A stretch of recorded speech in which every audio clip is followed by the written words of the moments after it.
Hey YouTube, welcome back. And today in this video, I'm going to be doing a 3-month review of the Xiaomi Mi Note 10.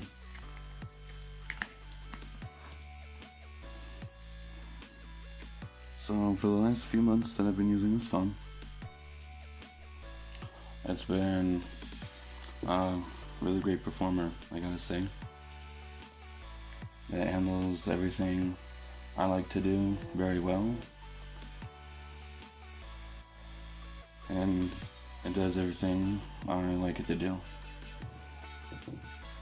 And for only under $500, it's actually not a bad phone. No, it's not a bad price, especially since you're getting 5 cameras.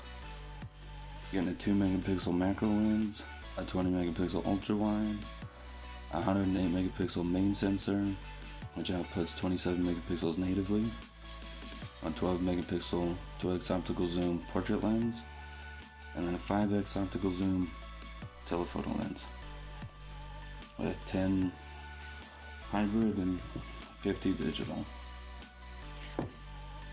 Right up the front, you got a 32 megapixel selfie camera, a water drop style notch, very slim bezels all the way around, beautiful curved 6.47 inch AMOLED display, and I think it's 398 ppi for those pixel peepers who are kind of like me. Got a headphone jack, USB-C port, loudspeaker, and microphone. On the left side, it's just smooth. And on the top,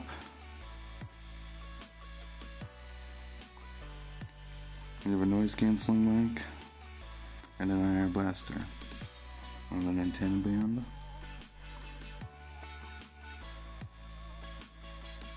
It's all about like this. Oh no. And along the right side, you got the volume rocker up and down, power button, and SIM tray. So my initial thoughts on this phone is that if you're gonna get it for just a daily performer and basic tasks, and also to take photos, I recommend doing it. It's a wonderful camera at a great price, but for gaming though, I wouldn't say so much, because even though it has a Snapdragon 730G, which is meant for gamers in mind, I wouldn't say it's a very good gaming phone, because since it doesn't have any thermal heat dissipation like a thermal pad or thermal paste, or even a cooling system like a vapor chamber or whatever, it gets hot too quick and then it tends to make the games judder and everything and lag. And even with just a simple game. So this game that I like to play just to pass the time every now and then, Johnny Trigger, pretty fun game just to pass the time. But when I play this game for about a good hour or so, it starts to lag, and let me turn that down.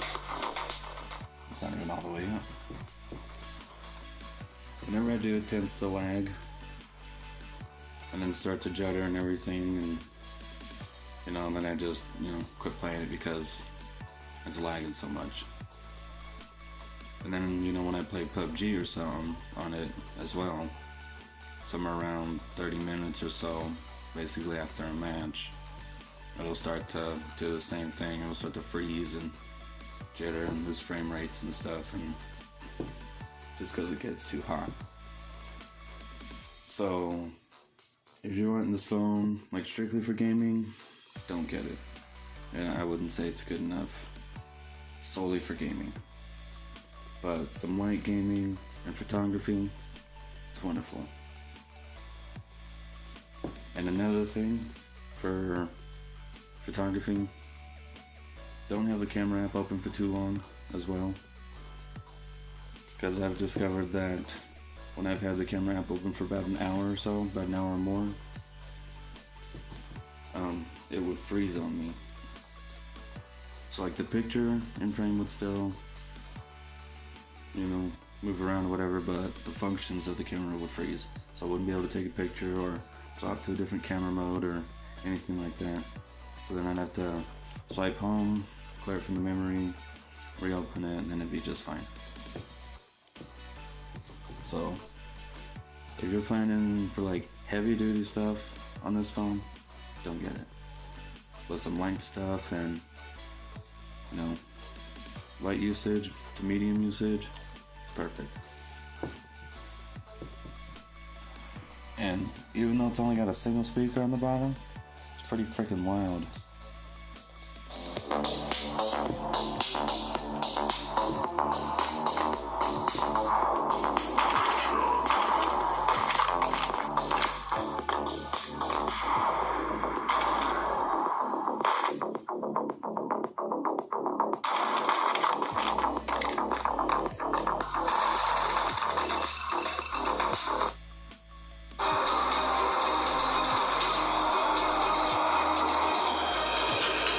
Yeah, as you can see, it's a pretty loud speaker for only one,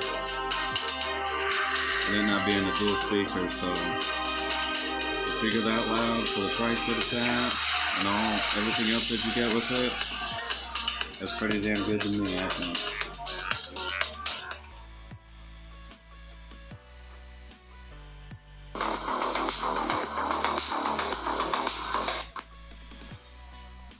Yeah, as you can see, fairly loud for only a single speaker. It's actually not that bad.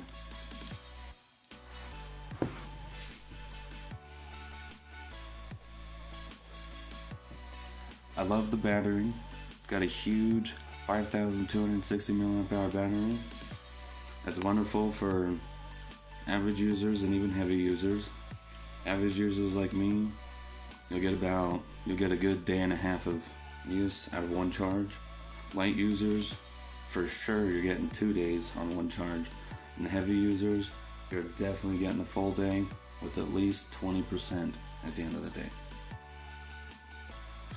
And it's got a fast charge too. It comes with a 30-watt charger, 30-watt fast charge.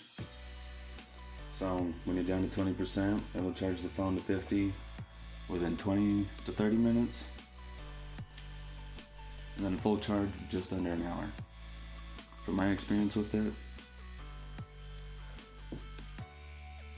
within 20% to full charge, just under an hour, it's phenomenal. That's all I gotta say. The screen isn't so bright. It's not the brightest that you get, you know. That's as bright as it'll get.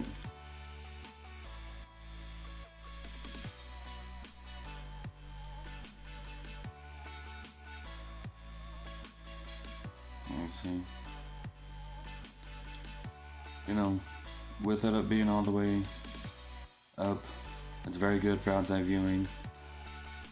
Angles that, you know, at a certain angle it tends to turn a little bluish, but I mean, I'm pretty sure you're not going to be looking at your phone like this, you know, the whole time, unless you're showing somebody something and then you're like, back at you. There's a little, you know, discoloration along the sides here. A little bluish green sort of discoloration, but that's just because of the curved display. That's not an issue for me because I don't really notice it half the time anyways. And a lot of times I'm always on the screen, always on something like this. It's dark, so you can't really see the discoloration or whatever. But it's a pretty fast phone. Even though I only get 4G with it in my area, being in the United States, it's not a big issue for me for only getting 4G. And I did find a way to access LTE speeds, but it comes with a cost at losing calling. So you can receive texts and you can surf the internet and everything like that, and it'll be a lot faster. You just won't get any calling. And I'll go ahead and show you how to do that right now. If I'm able to, honestly. And so, you'll go into the About phone, all specs, then internal storage. I'll tap on that until you come to this. Phone information. Then it'll bring up everything about the phone. And if you have a SIM card in, it'll have your data service, voice service, you know, everything there. And this right here is where I discovered how you can change it. So this is actually what I was using with my SIM card in it. It's no longer in it. It's actually in the phone that's recording this right now. But this is the bandwidth that it was on. That would give me, you know, calling in 4G. But when I click on this one up here, the LTE GSM, the reason it's GSM is because I have AT&T, so that's the one I would choose. I clicked on it and it gave me full LTE speeds. Full speeds. Just the only cost that it came with that was I didn't get any calling. So I couldn't call people or I couldn't receive calls. But since I'm not on the phone a lot, talking to anybody or anything like that, it wasn't a huge issue for me. But I would change it back and forth every now and then. And then I decided just to leave it on the 4G just because a lot of people started calling me at some point. I was like, screw it, I'll just leave it on the 4G.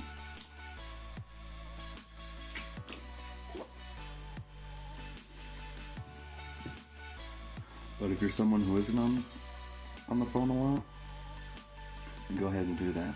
If your carrier has LTE speeds and it's GSM or even CDMA, you know, go ahead and browse through those options because there are more options than what was just there. Go ahead and test it out. Just figure out, but don't just like, you know, go and tap through every single one. I'm not going to recommend that. You know, do your research, find out your carrier's bandwidths and everything like that, everything that is dealt with them to give you your signal, your internet, everything. That way you're not fucking up the phone.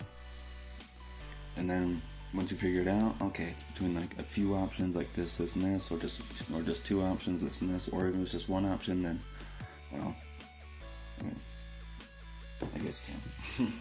But even then, that's a way to get LTE on the phone if you're in the United States. And I'm sure it'll probably work anywhere else, but with it being the United States, that's probably why I need to do it. Everywhere else across the world probably doesn't need to. But, who knows. There's also something else, I believe, I wanted to show you.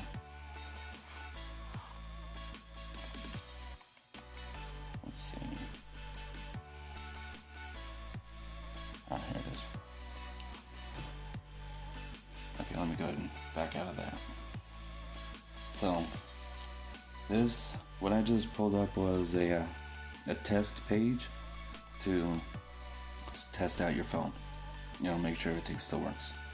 So, to do that, you go into your settings, you click on About Phone, All Specs, you'll find kernel version. We'll tap on that a few times, and then it launches this page. And this will show you everything. I don't have a SIM in here, so it says no SIM detected. But when you have one, it'll show one is in there.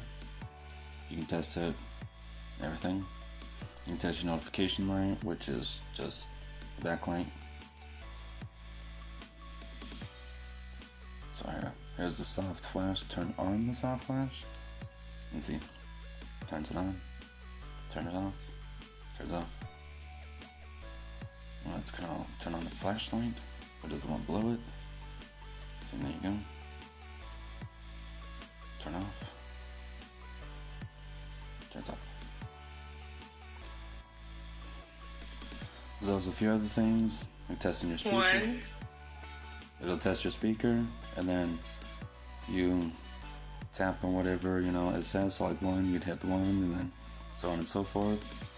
and test your headset, your mics, proximity sensor, Wi-Fi's, radio, Bluetooth, accelerometers, magnetic sensor. It'll test everything, your cameras, NFC, fingerprint, all that stuff. Keyboard, vibrator, everything.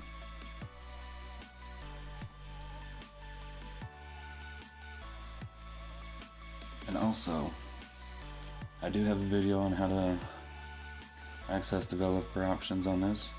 So if you haven't seen it, go ahead and go watch it. But I'm going to show you something else with developer options that you can do to help your phone be a little faster. So in the last video, I showed, like in the developer video, I showed how you can change your animation scales. And it'll make the phone, be a little quicker on going back and swiping and things like that. But there's another thing that you can do that'll actually help the phone, that'll actually help speed up the phone, meaning you can actually, YouTube will load faster, apps will load a little faster, music will load faster, things like that. So, and how to do that is you get into your developer options. This is the top, so you know what I'm doing. And then you're going to scroll down. You're going to find debugging, which is just right below it. You're going to come down to logger buffer size.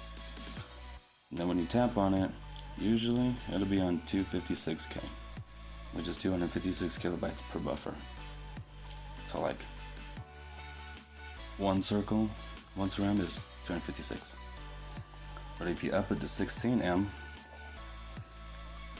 I'm sure it's like megabytes or millibytes or something like that. Not so positive. But when you change it to this, it'll actually load things faster. So let me show you. We'll go ahead and put on 256. Let's open up YouTube. Let me show you. Let's go ahead and play a video. I hesitated to review the OnePlus 8 on embargo because it just did not feel finished. If you watch my comparison against the 8 Pro, the camera was not even living up to the 7T. That's but, actually, good things come to the... Took a different video. I probably shouldn't be playing that without that permission. That was my fault.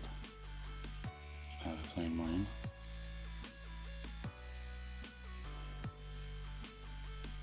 So 256.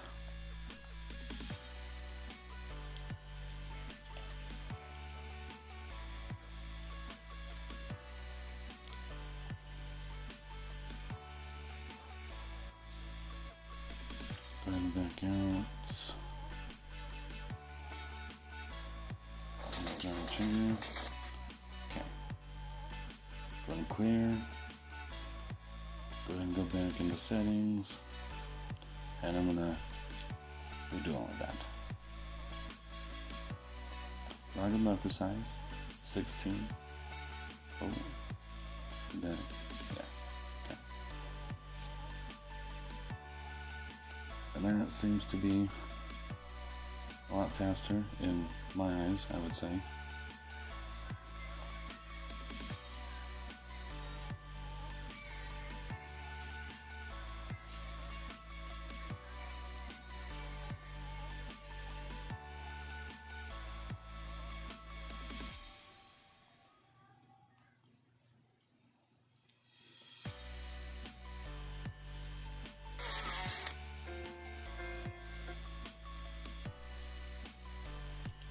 But yeah, that should help your phone, help speed up your phone, make it a little faster. Especially if you're in an area with low congestion or low Wi-Fi speeds or something like that. That should help it go a little faster. It'll push the processor to, be a little quicker. Anyways, that's all for this video. I hope you enjoyed. If you did, like and subscribe. And I'll see you in the next one. Peace.